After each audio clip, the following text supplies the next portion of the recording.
It's time to take a ride on the Steelers Afternoon Drive.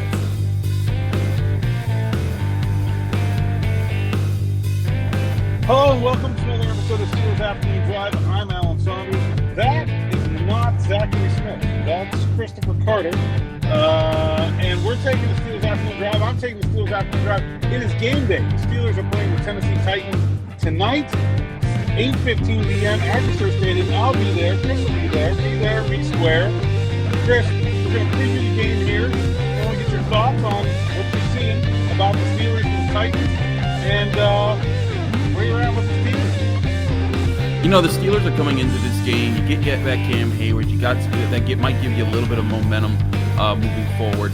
But I think that one thing that could be very interesting is if this Steelers offense is able to take advantage of the Titans secondary. They traded away Kevin Byard, which very much was a selling move on their part. They get back Terrell Edmunds, but Terrell Edmunds ain't what Kevin Byard is. And Terrell Edmunds, I think he can be a good player in the box. I think he can help with underneath coverage. But one thing I've talked about with people who cover the Titans this week is the potential for George Pickens to go off in this game. And one thing I've heard about is a lot of the Titans have really struggled with winning jump balls, with winning combat catches, and that has been George Pickens' MO. So if there's one thing that Kenny Pickett and Matt Canada and this entire offense needs to cling on to, it needs to be George Pickens. This needs to be the George Pickens game. And that might be the thing that opens things up. I know everyone's looking for the magic pill that finally wakes up the Steelers offense for the first time, it seems like, since ever. But I think that one thing that people need to remind themselves is that it takes playmaking to wake that up. In 2014, it took the emergence of Le'Veon Bell in the passing game that opened up more Antonio Brown, and then Martavis Bryant started to come in, but it took playmaking on that part. And the Steelers have to find ways to get the ball in the hands of their playmakers. And George Pickens, I think this needs to be his game to take things over for the Steelers. Well, Chris, it's very interesting you said that, because in my Steelers pregame primer, where I give my predictions and my matchups to watch and all that for every game at SteelersNow.com, I make 3 predictions. I make a game prediction and then a total prediction and then a player prop. And my player prop this week was George Pickens over 4.5 receptions.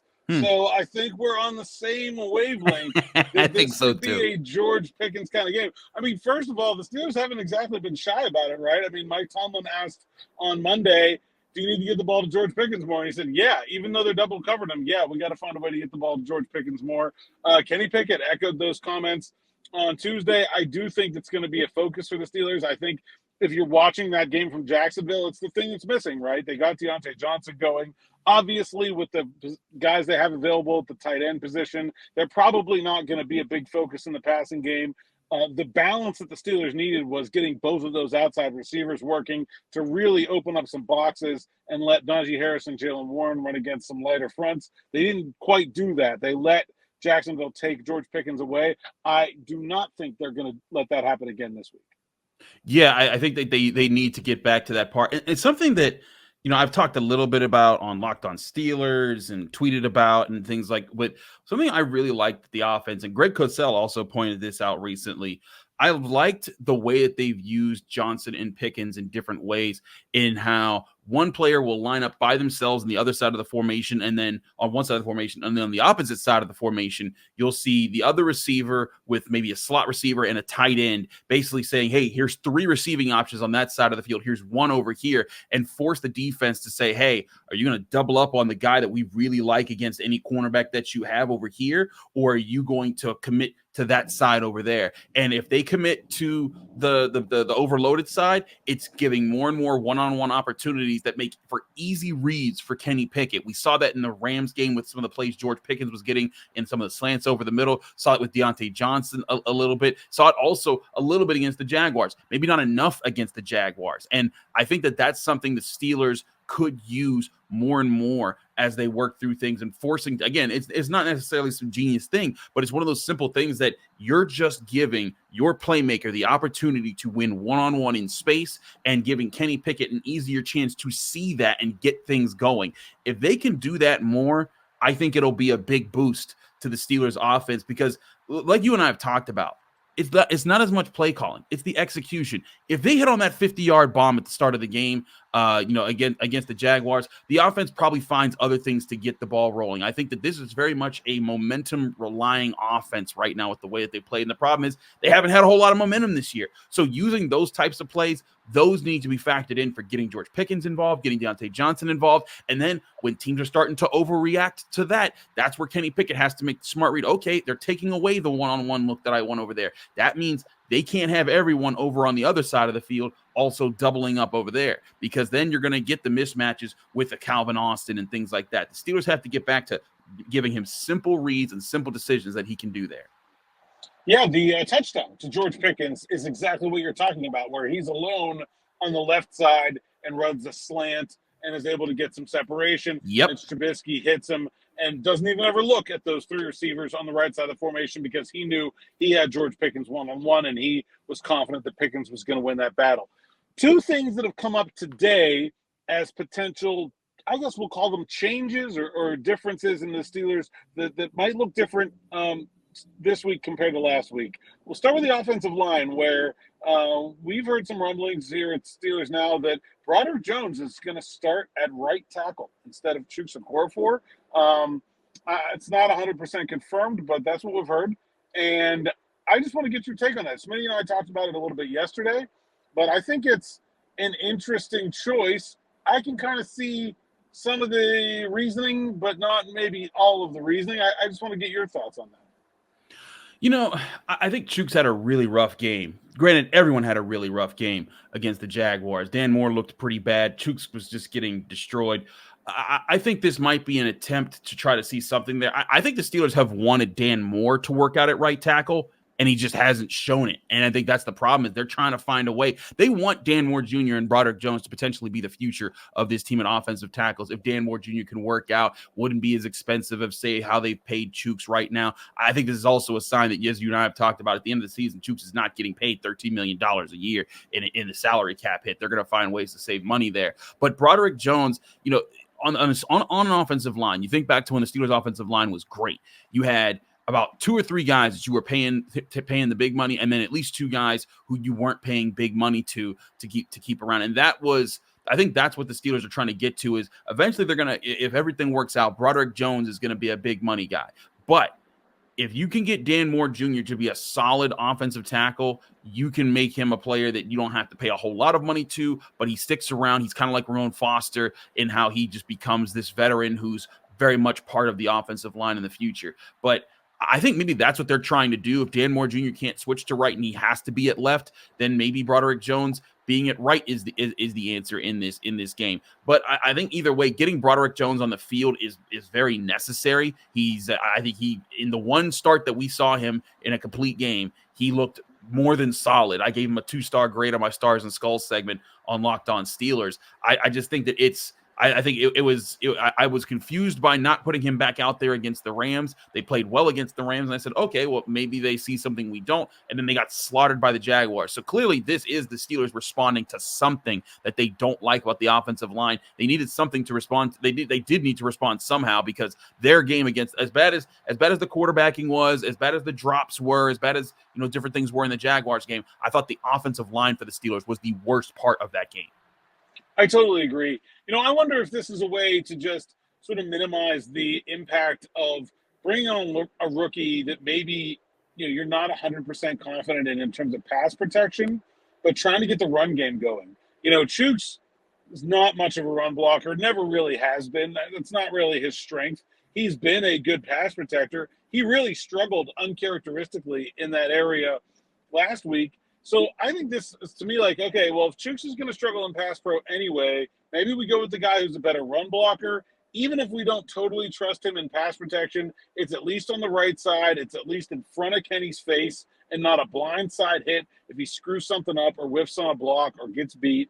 And maybe they can use this to get that run game going. I feel like that has been such a thing that we talked about this offseason as a potential for this team as a strength that has been the exact opposite. They can't run the ball at all in almost any situation. And it's really, really putting a lot of additional emphasis and stress on a passing game that just has a lot of problems. It has structural problems. It has talent problems. It has execution problems. Running the ball should be so much easier than it has been, and it hasn't. I agree. Running the ball needs to be better. And here's the other thing. You and I have also talked about this, and this is before this year. This has been Chuks' makeup since they drafted him.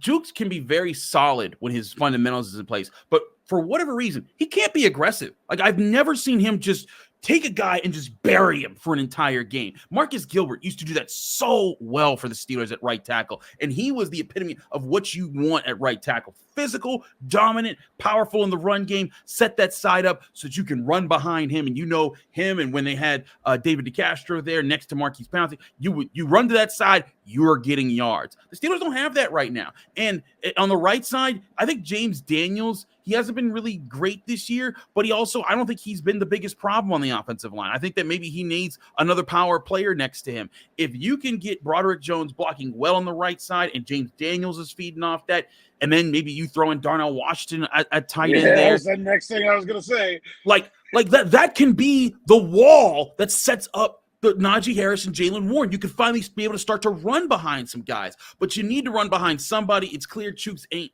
that guy.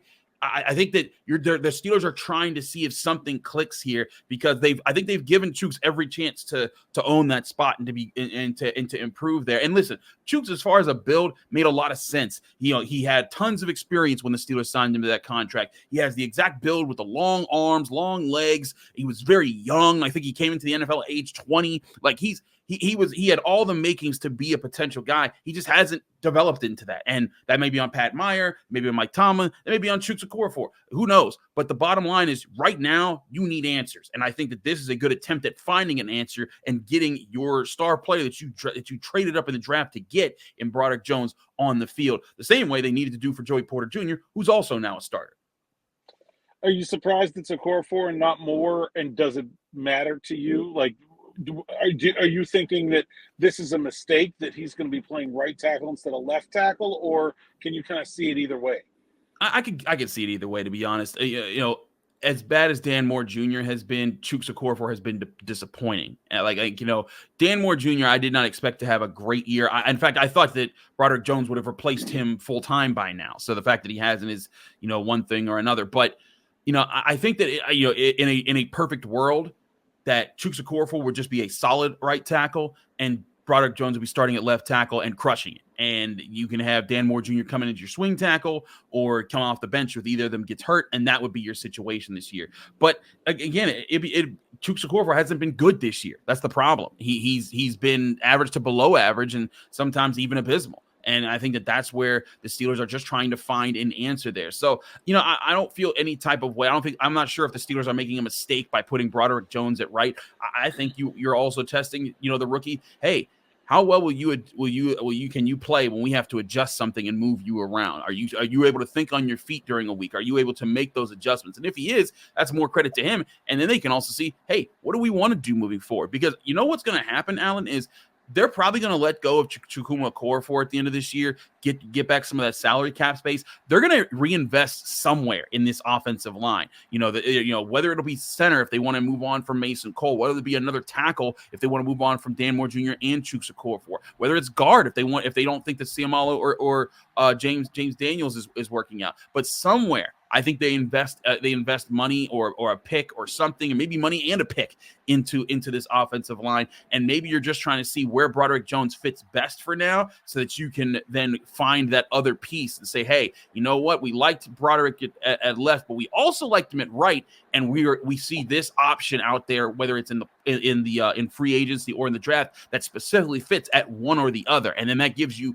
more flexibility to say, hey, we can go get either type of those guys who prefer right or left tackle, and because Broderick Jones can play both. But if he can't play both, then you go back to just putting him at left tackle and working with him there. I think that pretty much sums up my feelings about it. I don't think that it's crazy that Broderick Jones could turn out to be a right tackle. He is a better run blocker than pass blocker. I do think he could play over there, and I don't think that makes it some kind of disaster if he turns out to be a right tackle. That's fine. You can figure out the rest. The other thing that's sort of been come out today, Mike Garafolo of NFL.com, and I believe Jerry Dulac from your Post-Gazette as well, have reported that Matt Canada is going to be on the sideline and not in the press box. This has cracked me up for 3 seasons now as something that like 1% of people make a huge deal about for basically no reason. I don't expect there to be much of any difference if Matt Canada calls the plays from the press box or from the sideline or from the moon or from moon. But what are your thoughts on this? And I guess this is Mike Tomlin trying to try something. I absolutely think that's what this is. I think this is just the Steelers just trying to see, and because I think the biggest thing with Kenny Pickett is just in-game decision making and not seeing what's being drawn up here. And sure, Matt Canada's scheme isn't the greatest or anything like that. I'm not saying that this guy is a genius, but there's plenty of things he's schemed up that Kenny Pickett hasn't seen, and maybe Kenny Pickett just needs that connection with his offensive coordinator. Our buddy Nick Faribault made the joke on Twitter after this was announced that was like, hey, maybe you'll have him running to the sideline every play because that's what he did for Mark Whipple at Pitt. And it's pretty funny because that used to be so infuriating for Pitt fans. Why is he doing this? This is so stupid. Exactly the same thing as the Steelers fans that get upset about Canada being in the booth. It's exactly the same thing and just as dumb of a thing to care about. Exactly. Pitt fans were so mad about it until Kenny Pickett clicked at Pitt, and then he was a Heisman candidate, and it was just like, oh, wow, actually, no, do that. It works. It's fine. We don't care. It wasn't that was ever a problem for Kenny Pickett. It might have annoyed you if you were a fan sitting at home or in the stadium being like, why are you doing that? But at the end of the day, it still matters what you execute on the field. If this is just something to help Kenny Pickett get out of his own head or lock into something faster, sure. Little things like that can help now and then. But I don't think it's this drastic difference of thing. There's plenty of offenses out there that have their coordinators in the booth because they like to see what's up top, what's being developed so that they can get ready to call the next thing and be more in the flow of the game. If it helps Kenny Pickett, great. If it doesn't, I won't be surprised. The one thing I think it highlights for me is something that I've been hammering the Steelers on all since the beginning of the offseason is that if there is an advantage to being in the box, right? You see things that you can't see from the field. And with the radio communication in the NFL, the coordinator can still be talking to the quarterback until I believe 15 seconds are left on the play clock. So if you get to the line quickly, the coordinator can actually help the quarterback with his pre-snap read from the booth. He can be saying, hey, this is cover 2, or watch out for Robert, or, he can be giving coaching points up until that 15-second cutoff. And so there is an advantage of the court. But to me, it's just like when the Steelers hired Terrell Austin, and, Keith Butler had always been a coordinator from the sideline, and Mike Tomlin has obviously always been on the sideline. When the Steelers hired Terrell Austin, they put him in the booth. That was an advantage for the Steelers defense. Mike Tomlin got better at coaching challenges because he had a veteran, trustworthy, experienced, knowledgeable guy up there as his eyes and ears. And I don't think the Steelers have that guy for the offensive staff to say, like, oh, we're going to put the coordinator on the sideline. Oh, but there's this other guy over here that we trust just as much that we can throw up in the booth. Now, if they had that other guy, well, then maybe there's a very good chance that they had fired Matt Canada by now. But it just feels like there is not enough experienced, knowledgeable, high-quality talent on this offensive coaching staff, period, regardless of who the coordinator is, to the fact that, like, if it does matter where Matt Canada is, that's an indictment on the whole rest of the staff. Yeah, I think if you don't have, because that's the other thing, Kenny Pickett has a quarterback coach, and the quarterback coach is with him every day. So what's Mike Sullivan doing? They brought in Glenn Davis. There's so many things I think that just I think that this didn't need to be a thing. Yeah, I mean, right. What are if Matt Canada needs to be on the sideline so that he can talk to Kenny Pickett between series face to face and really communicate with him, then what is Mike Sullivan doing exactly? Yeah.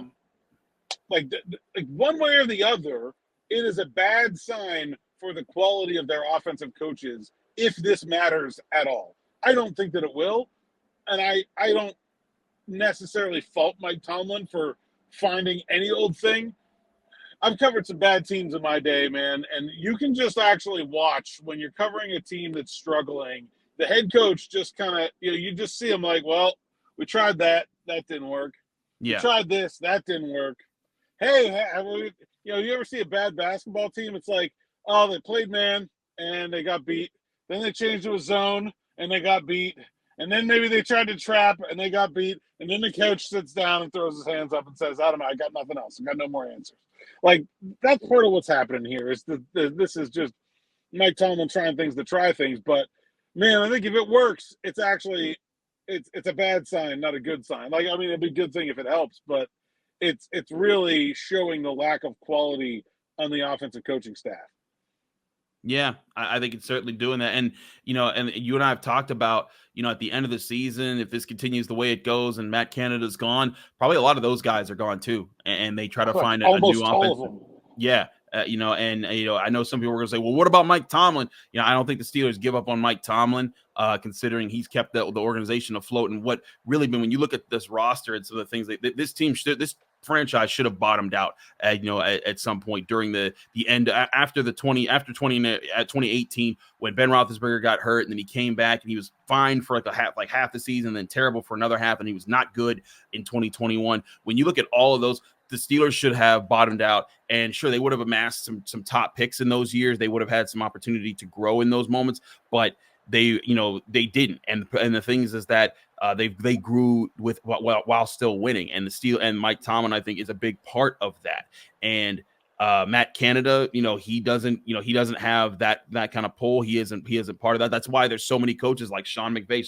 So many of the young coaches that people praise across the NFL point to Mike Tomlin as their inspiration, as people that they look up to in the NFL. So for Mike Tomlin, it means he gets another chance to reset the staff and get another go at it. Now, thing is, if I'm Mike Tomlin, I'm picking this staff, and I'm picking them to be good guys who have great reputations, guys who I have a lot of trust in, because if it doesn't work well with the next group of guys that he brings in, then we're talking about what happens to Mike Tomlin. But yeah, right now I think that go ahead. That's what we talked about on Locked On this week, is that there's too many variables with the Steelers offense that we don't know if Kenny Pickett's any good. We don't know if Matt Canada's any good. They need to find someone who has had success at the NFL level as a play caller, as a coordinator. That needs to be the benchmark for the next hire. Like, they have to find their Doug Peterson, right? If Kenny Pickett is going to have that trajectory of a Tua or a Trevor Lawrence, where things started out bad and then got better, where's the McDaniel? Where's the Peterson? It needs to be someone that can do it at this level where there's no question marks anymore. Where if you bring in a new coordinator next year and say, all right, this guy isn't the problem. So if Kenny's not any good again, then maybe just Kenny's not any good, and we move on and we move forward. But they need that. Otherwise, it's just all independent variables, just back and forth. You never have any idea what you have and what you don't have, and I think that's got to be very frustrating. But I think if people talk about Mike Tomlin's streak, I don't think it really means anything most of the time. But if he was able to bridge the gap between franchise quarterbacks, between the heights of Ben Roethlisberger's career and another peak, another height sometime in the future, without ever having a losing season in between, that would be one of the more impressive coaching feats in my lifetime, certainly. But obviously, they've got a long way to go before they get there.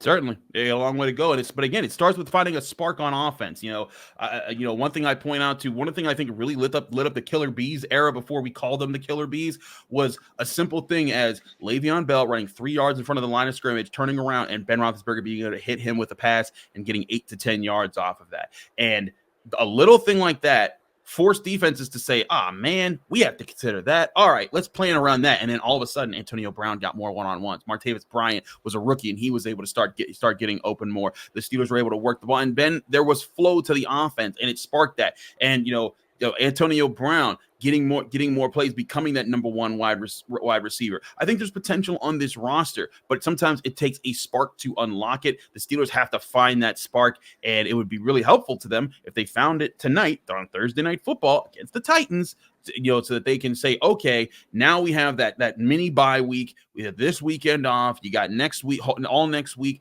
to get healthy, get everyone on page, and see how can we build off of this. But it has to start at some point. Alan, you and I have been talking about it for months now. When is that spark coming for this offense? I don't know when it's coming, because there's a few times I thought it was really close, and then it wasn't close. And at some point it needs to hit, or the Steelers need to make changes. I gave my prediction yesterday, but what do you see happening in this game? What are some of the matchups you're watching, and what are you thinking?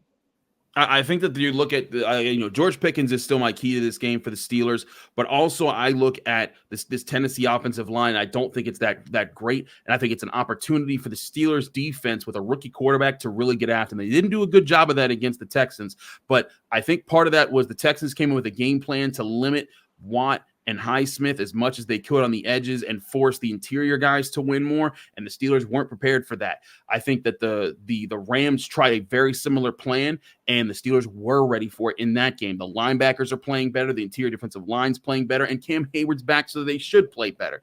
And I'm not saying Cam Hayward's going to take over the game, but I think that a line with him in it is still better than without him in it. And with that, I think that they'll find a way to limit Derrick Henry. They'll find ways to get after Will Levis. DeAndre Hopkins, I can still see getting like 80 yards and a touchdown in this game, but I see the Steelers winning 20-14 in a close one. The Steelers have not lost to the Titans in several years now. They haven't lost to Mike Vrabel yet. I think that streak continues at home against a rookie quarterback, in a primetime game.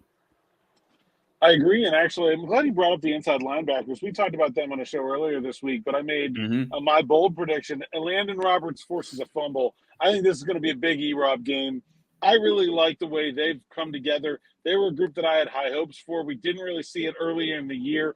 Can you maybe put your finger on one thing that's different or better about that unit? Why they've gotten some improved results compared to the beginning of the game? One, they get off the block. They get off the blocks. Like Devin Bush, if offensive linemen got their hands on him, he was often toast. Miles Jack, was a little bit better at it, but wasn't very good. And Landon Roberts, if he hits you, if you're an offensive lineman, you get your hands on him, he's going to hit you and at least try to create some separation or at least push you back into the play. And these guys aren't afraid to attack. They play downhill.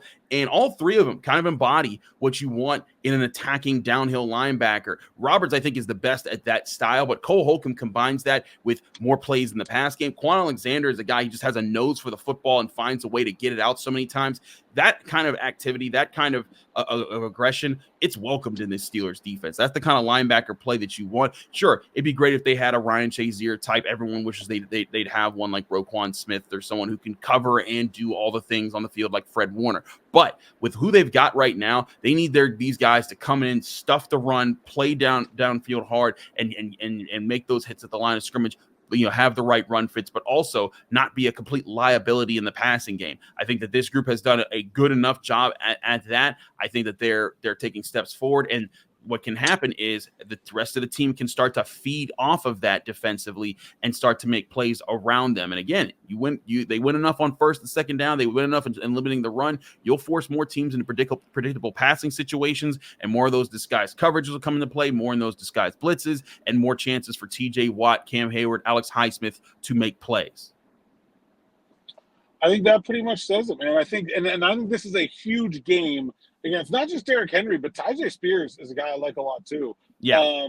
It's a real 1-2 punch there now.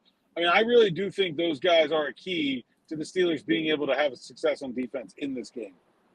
Absolutely. You got to take them out. You can't let the running backs make life easy. You got to make Will Levis show you that 4 touchdown game wasn't a fluke. And not that you want him to throw 4 touchdowns, but you want to force him to say, "Hey, okay, Rook, you did it last week. Let's see you do it again. Let's see how real you are." And if you make it happen, great. Good for you. But you'd rather that than Derrick Henry come in, Tyjae Spears come in, and have a solid day on the ground and make it easier for Will Levis to just make a few plays here and there that hurt you. Force this team to be one-dimensional. Get back to actually stuffing the run. I think that's such a huge part of what this Steelers team has to do in this game. And maybe they can figure it out. The Jaguars, they ran for over 100 yards, but it wasn't because Travis Etienne ran all over them. He had 3.3 yards per carry. That could be a good sign for the Steelers if they do use that to take a step forward. But we got to see it actually become that, and that's where I'm at right now. Is those guys, they got to help do that, shut down the run, force them to be one-dimensional, and then trust the rest of the defense to do their job there. I do think the run defense has been trending up. I think that'll continue. I think they can minimize Derrick Henry. Nobody stops him, but minimize Derrick Henry. And more importantly, get Will Levis into uncomfortable down and distance situations, get him into obvious passing situations. And I think this is a great matchup for the Steelers defensive front against what I think is an offensive line that is way better at run blocking than pass blocking.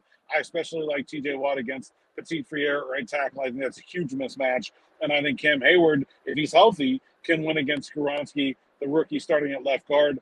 So I really like this matchup for the Steelers defensive front. I got them winning 23-17.